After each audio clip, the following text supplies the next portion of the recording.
नमस्कार,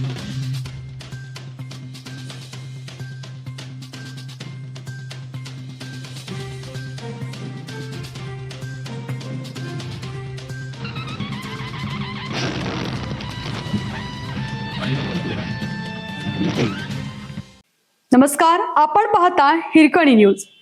हिरकणी न्यूज प्रत्येक क्षण ताज्या घडामोडी आणि महत्त्वाच्या प्रत्येक बातमीसाठी नेहमी तत्पर. अलकुड जवळ मोटारीच्या धडकेत एकाचा मृत्यू.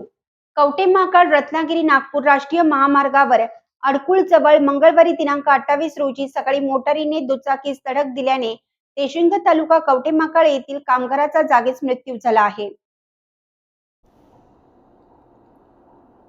गजानन बबन पाटील, वय वर्ष 56, राहणार देशिंग असं मृत व्यक्तीचं नाव आहे. ते अलकुड येथील शिवगंगा पाईप कंपनीत कामासाठी जात असताना हा अपघात झाला. महामार्ग पोलिसांनी दिलेल्या माहितीनुसार मंगळवारी सकाळी 8:45च्या सुमारास गजानन पाटील हे त्यांच्या दुचाकीवरून क्रमांक MH10BT 2873 मिरजच्या दिशेने चाललेले होते.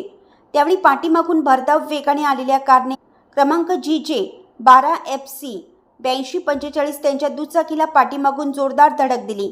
ही मोटर प्रशांत अशोक माने, राहणार पाटकोळ, तालुका मोहोळ, जिल्हा सोलापूर चालवत होते.